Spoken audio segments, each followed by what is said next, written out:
Thank you very much, Pyra. I'm Evie Schok-supporter, and with me on the analyst desk is Mr. Martin the Physio Lunge. And we'll also have some amazing help on the desk later today to lend an expert eye to our analysts. But first, joining us are some of the newest additions to the LCS stage, the coaches for both Fnatic and Unicorns of Love, Daylor and Sheepy. Welcome, gentlemen. Hello. Well, Daylor, I'd actually like to start with you. You are a new face on the coaching scene here in the LCS. What is your background? I'm a professional poker player and coach. So my background is for coaching poker players for like 6-7 years. Wow, you seem very confident now that you're coaching Fnatic. I actually saw in the feature that you said, well, I know exactly what to ask these players, and I kind of already know what their answer is going to be. Is that because you get to work with 4 brand new players in that team? You get to mold them the way you want? Not really. It's because as a poker player, you have to train your mind. You have to work on your mental game. So in League, the players, even they're new players, like new professionals or old players, I think they haven't worked on this aspect. So because in poker it's so important to train your mind to be prepared for like the tilt, the money swings and everything. I really know what are like the mental triggers and what are the patterns the brain follows. So even if there are new players, I know what I have to ask them to make them realize what are the problems. Oh, very interesting. What about you, Sheep? Is there any poker background from you, or how did you get into the whole coaching role?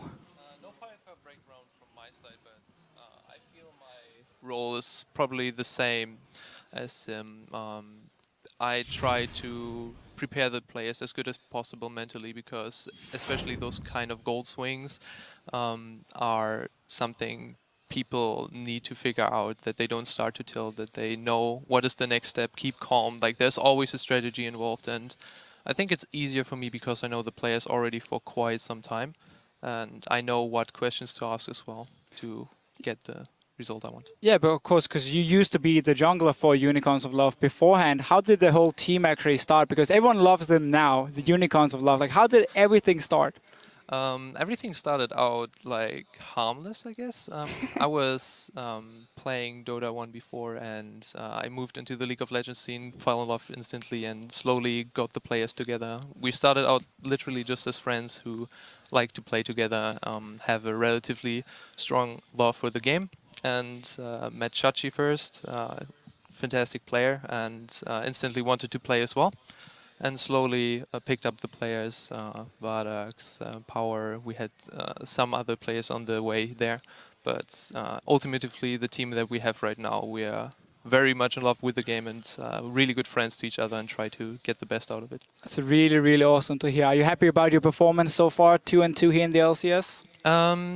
We are really happy with our performance. We would like to have made less mistakes. We know where the mistakes are right after we finish the games, and we do a lot of after discussion about the teams, and in the aftermath everything seems so much more simple, but hopefully we won't do the same mistakes when we play against Fnatic. Yeah, you mentioned it. You guys are up versus Fnatic today, so I'd like both get your impressions. We have Kiki sending out a tweet saying, today we face Fnatic. Even though they didn't lose a game yet, I think we can break their streak. Daylor, what do you think is going to be the outcome of that match? I think they cannot break the streak.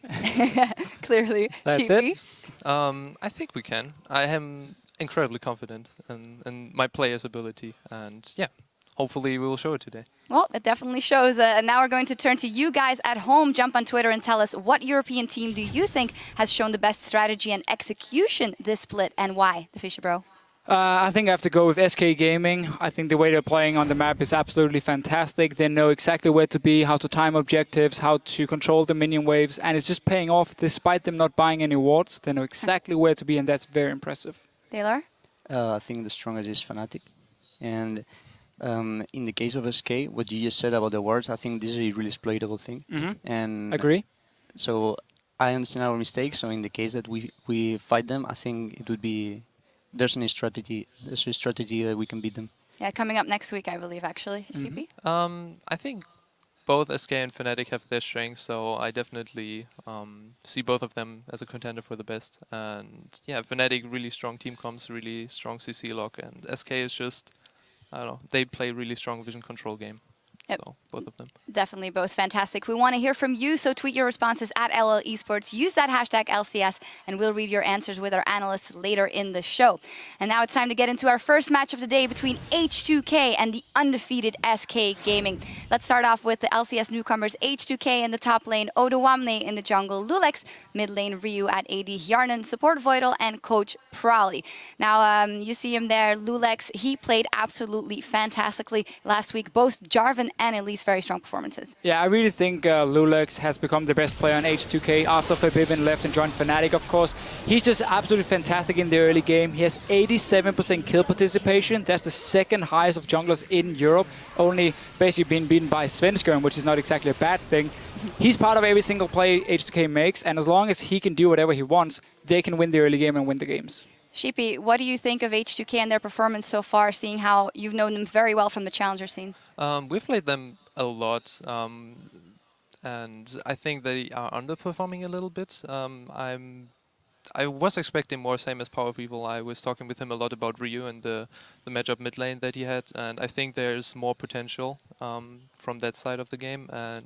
But overall, I think H2K can rise higher than they are right now. Well, we'll Definitely. see if they can versus SK Gaming. That's a tall order. Turning to the red side, here's that lineup for SK in the top lane. Freddy122 jungling is Svenskeren. In the mid lane, Fox at AD for Given, support and rated. And the coach Inner Flame. 4-0 so far. They beat Gambit and the Unicorns of Love last week. Versus Gambit, they were down a couple of kills early, but what comes out time and time again with SK Gaming, they control that map so well, even without extended vision control. Yeah, they don't really care about forcing team fights or getting kills. It's all about getting the global goal from the towers, getting the dragons.